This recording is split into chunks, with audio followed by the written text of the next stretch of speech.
Thanks for stopping by Apple's Art Studio. Today's a wonderful tutorial, so don't miss it.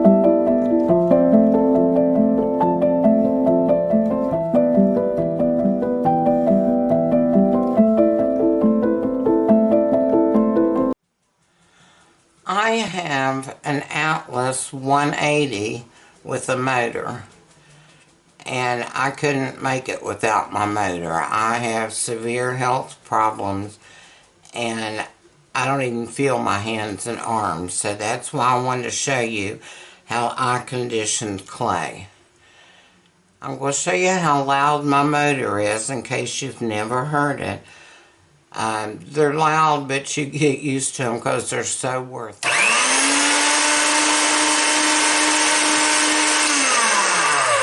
And it's not on that long at a time either, so if you've got weak hands or if you want to really up your game with your blends and conditioning clay, then get a motor. And if you want to get a real easy to clean, I clean this after everything I run through it. This comes from Ed's Colors. They're so worth it. They're on a plexiglass block that pulls it up a little bit. Now, one of the first things you want to do is either put a paper towel or a piece of parchment paper, piece of foil, or something right here underneath your rollers to catch your clay as it comes out, because sometimes it's not going to come out in one sheet the first time you roll it through. This is the other part of the, let me come down here a little bit. This is the other part of this bar of clay. This is a Fimo Soft. That's what I'm conditioning today, is Fimo Soft. It's much older clay, and it could be exposed to the heat. This clay was given to my brother-in-law, and he decided to send it to me to take the time to condition it. But this started out as this, and you can see the white that shows you how dry it is. But within no time, I got it to this flexible piece of clay. And I didn't add anything to it. So now, let me show you how I did it.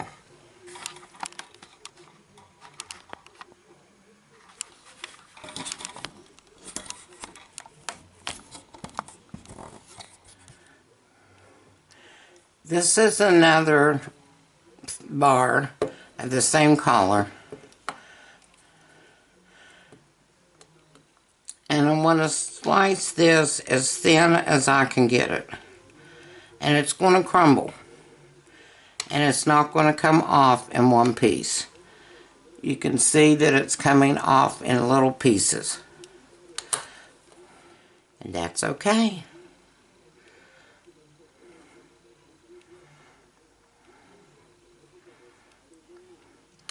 And that one did better. It came off. So we can get another one to come off like that. No, a little bit.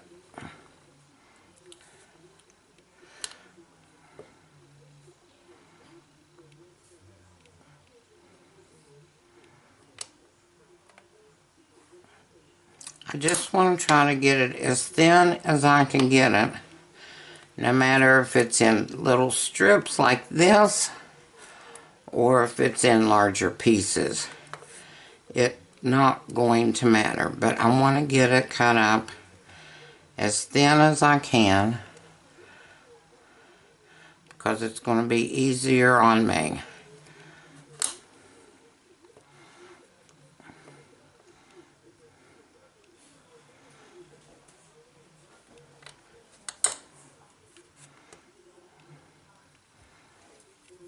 See if I can get that one down, another one.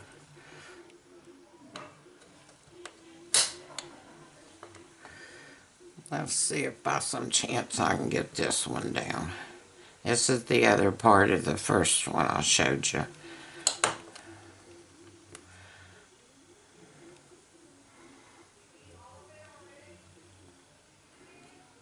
Just be careful and don't cut yourself, because you're not really sure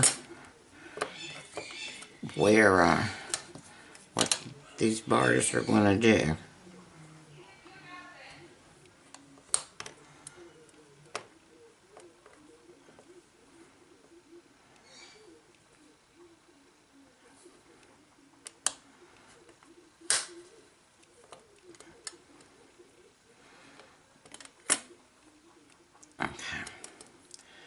These pieces that are in bigger pieces, well, they were in bigger pieces.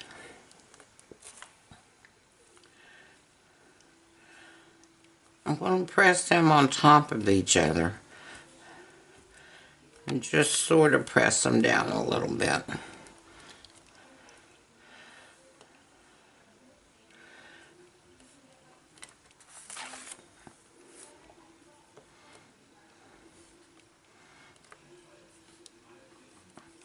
Now this process takes some time, but you're not adding anything to it. You're basically bringing this clay back to life. And as long as it's not been pre-baked, like in a super hot car in the trunk in the summertime that is just really hot, you can bring it back to life. Okay, this is the boss. It is a gigantic acrylic roller made by Tiny Pandora. And I just start rolling over it. If it comes up a lot, if this clay sticks to my rod, I can put a piece of parchment paper over it. Just push it down until you get all of the cracks where you put the pieces of clay together. See if you just can't get that work together. Now with this boss, it's so much easier because it's bigger, it's heavier, and it makes the process easier on your hands. If you don't have any problems with your hands, actually do basically the same thing. Put your clay into a Ziploc baggie and literally beat it with a hammer. Or you can stick it in your bra, depending on how hard and dry it is. Or you can stick it like in the waistband of your pants and give it a chance to in your warm up, and then you can start this process. Okay, let's see if this comes up as one piece. Yes, it did. I can pick it up and turn it over. So I'm going to pick it up and turn it over. I want to work these pieces right here together, because I don't want any space in between these pieces. The pasta machine will help push it together and get it together, but you want to make sure that you do as much as you can while you've got it down here and rolling it out. Okay, so you can already tell the difference in between what we started with and what we have now. I will set that up there, And I'm going to do the same thing again.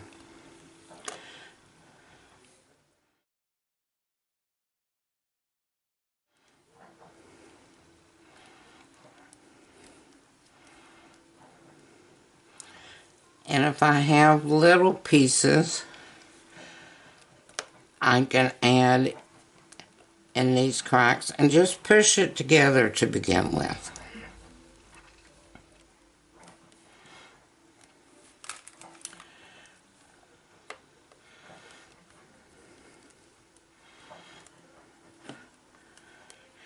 I just find it a little bit easier to work with bits at a time, because you can always put it all together when you get it all conditioned.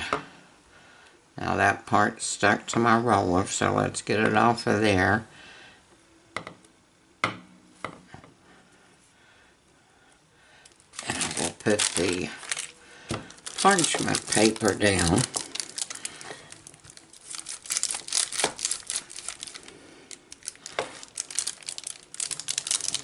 Because I can see through the parchment paper and see what it's doing a little bit.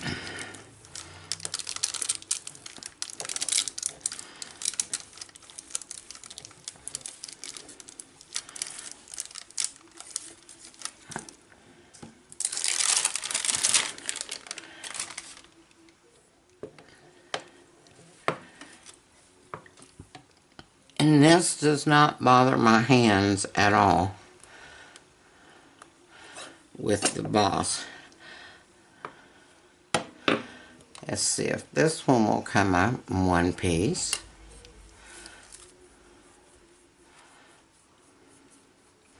And that's what I'm looking for. I'm looking for all this to be together well enough that I can pick it up and turn it over in one piece.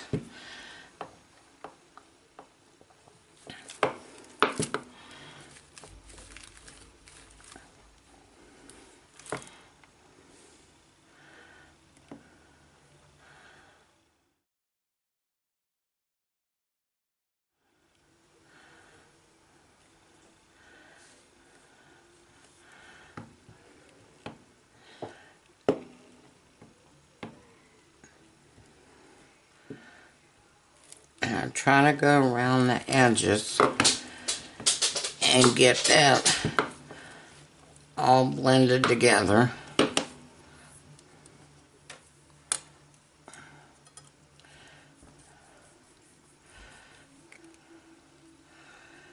And here's, well, I had about a pack and a quarter of the clay, so here's this much already conditioned and ready to put through the pasta machine.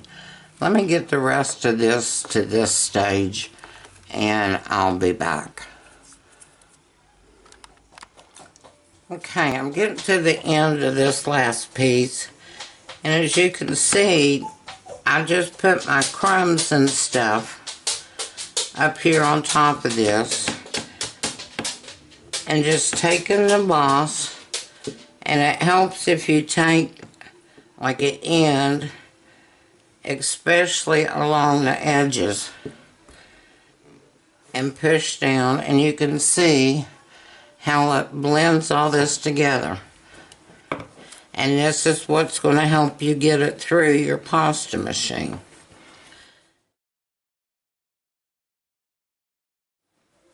Now, if you know me, I've been in the art field since I was 4 years old. I took my first private art class when I was 4.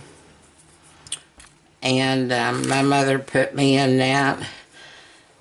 And that's probably the best thing she ever did. I've been in some sort of art and music or something creative all my life. And the one thing that I don't believe in is using products that aren't made for what you're doing, no matter what medium you're working with.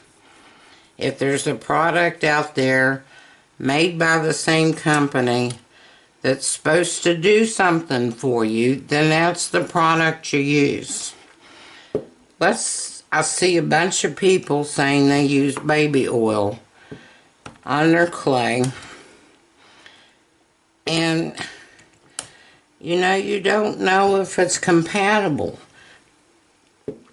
Not all baby oils or Vaselines or products like that have the same ingredients in it. Different countries don't have the same guidelines for products they make. But just about every clay company has something for your clay, whether it be a liquid clay or a softener or whatever.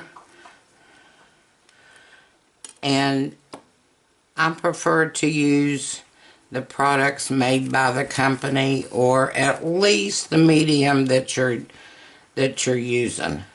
So many people use spray sealers and stuff on their polymer clay and wonder why they stay sticky. Not everything is compatible with everything. So that's one thing you've got to watch out for, because you don't want to get something mixed up into your clay and bake it, and it does whatever it does and you don't know why it did it. Well, chances are there was something in that product that wasn't compatible with clay, and you may not know it because, we're not scientists. We just sort of know what works and what doesn't. Let me put this back together.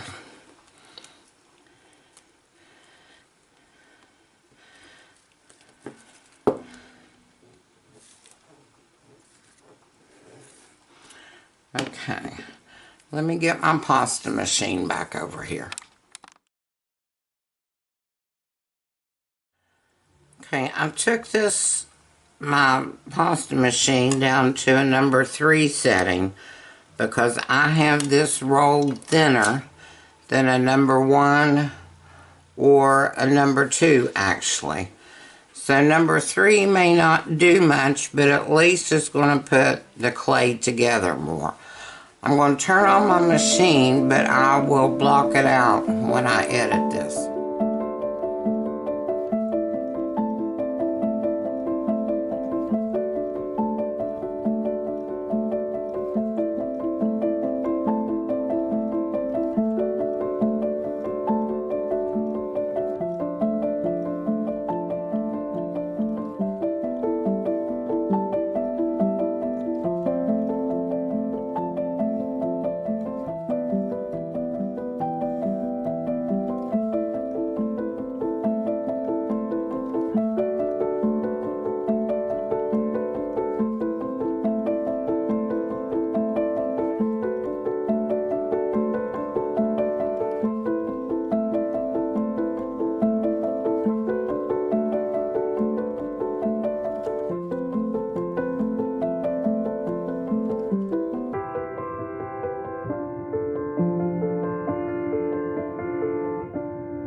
I'm going to move this down to number 5.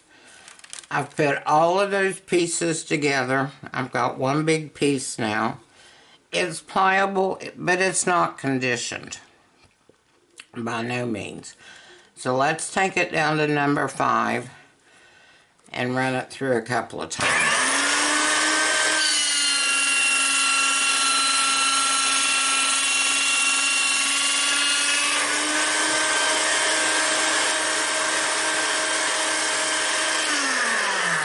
That's just one time. See the difference? It's beginning to get real pliable and workable, and you can tell the difference in it. I'm going to pull this apart here.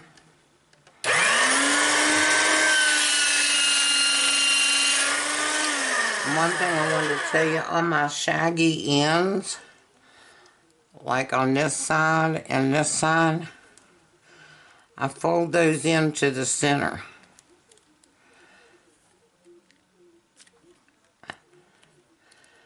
So I have my folds on both sides, so I want it to go in this way so the air will go out that way. You do not want air trapped in between your layers of clay. That's what creates the bubbles and the air pockets. And when you bake it, they expand and go upwards. So that's where those bubbles come from in your pieces after you bake them.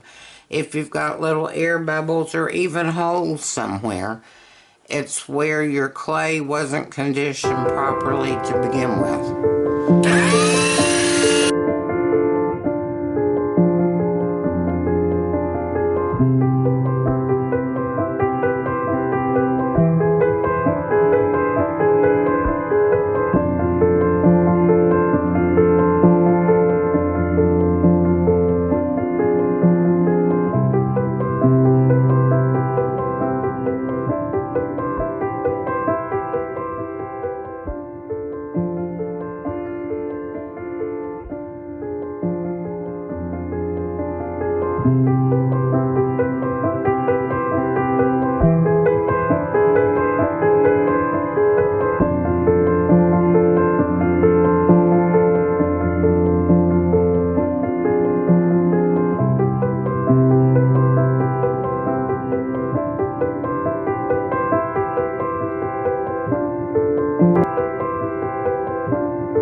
Okay, that's good, but I'm going to take it down to number 6, because that's where I've got all the rest of these conditioned to. And I'll bring it back up to a number 1 thickness when I get ready to use it. Because this clay is going to be used in a video where Teresa Salgado's introducing her new system. And if you haven't seen it yet, you've got to see it. It's called Cane by Numbers, and it's fantastic.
Let me take this one back up to a number 1.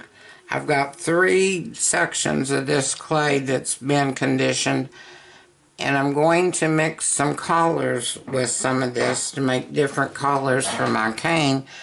So I'm going to leave them in 3 different sections. But let's take this back up to a number 1 on my machine. Right now I'll set it at number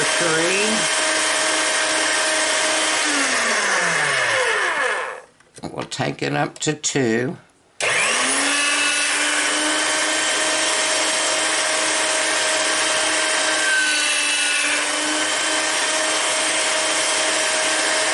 Folding those edges, those shaggy edges in on my clay. See how they blend in?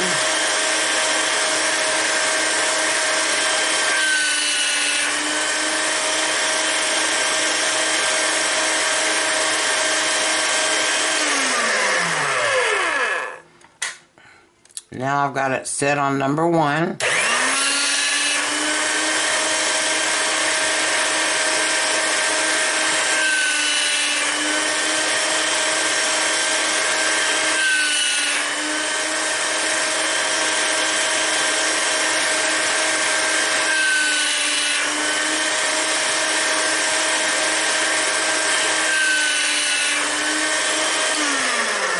And there we go. It's back up to a number 1 thickness.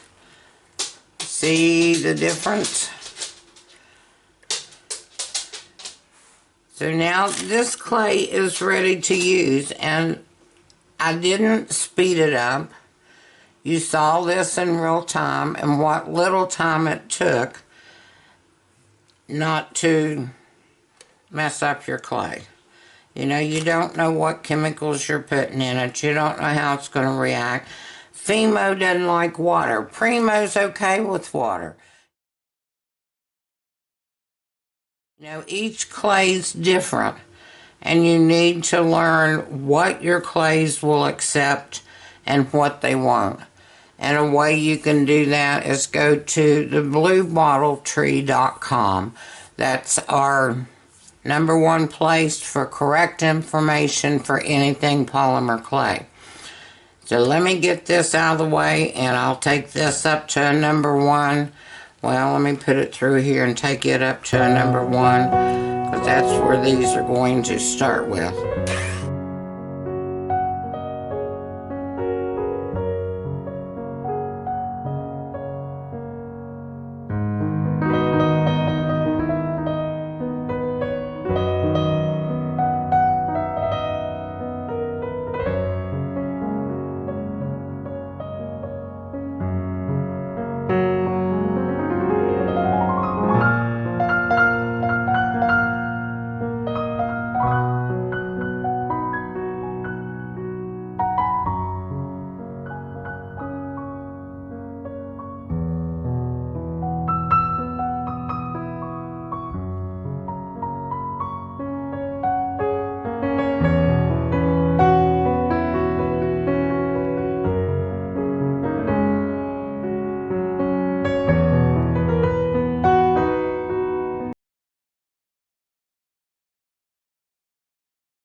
Try to get your clay into the shape that you want it when you start working with it. If you want it in a square or a rectangle or something. And as you saw, I often fold over at an angle, like you're doing a Skinner blend fold, the triangle, and run it through this way to make sure that the air comes out. Here's my fold, and you can see the air bubbles in there. Well, make sure that air comes out. But I fold it in different directions to blend it together in different directions so it will get conditioned completely.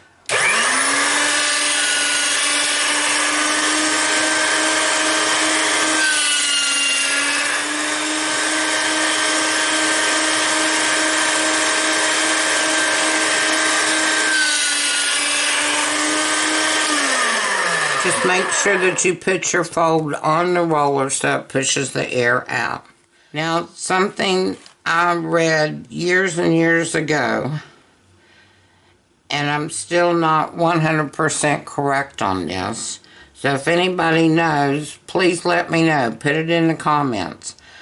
I read that if you put your pasta machine on 0, that the gears won't go together because you've got it on 0, and they're, 0's way out here, or maybe 3, the gears would be, like this, over halfway. And if you run it on 0 and your gears are out here, and you run that through, sometimes those gears can jump out of place, and sometimes you don't get them back into place. Now that's what I read years ago. I never used 0 because of that, but like I said, I could be totally wrong. So if you know, let me know.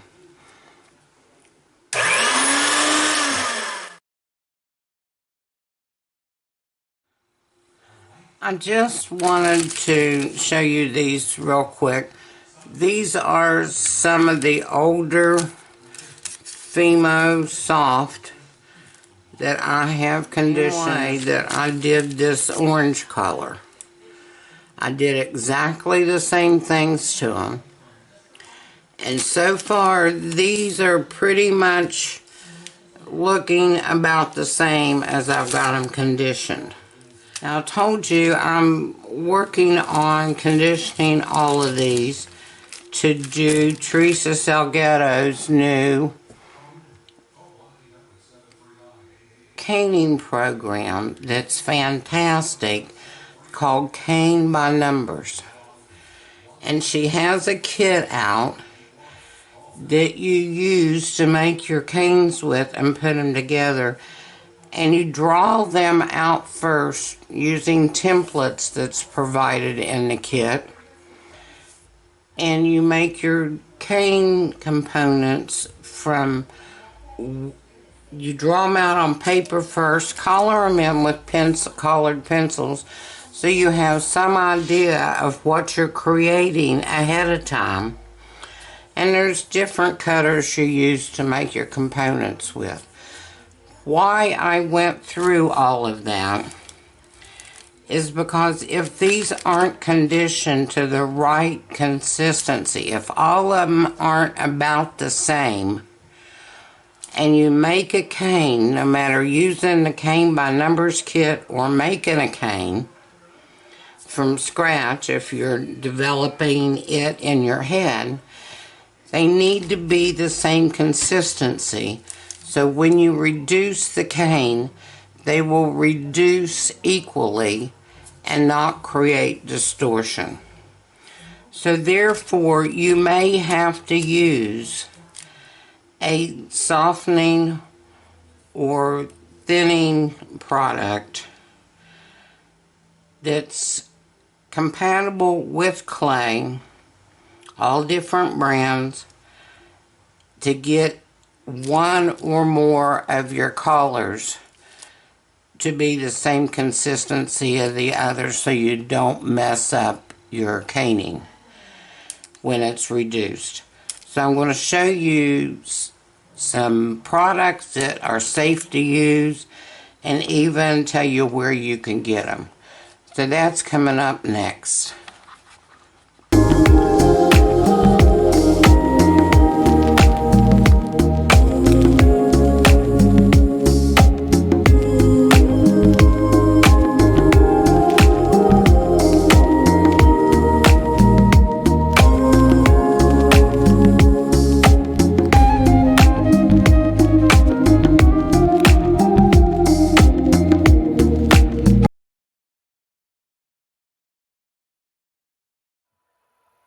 Thanks so much for watching. If you have any comments or questions, you know where to leave them, down below the video. And I'm doing a really nice giveaway on my 100th video on my channel. So you just might want to subscribe and ring that notification bell Because you surely don't want to miss this one. It's a good one. Blessings.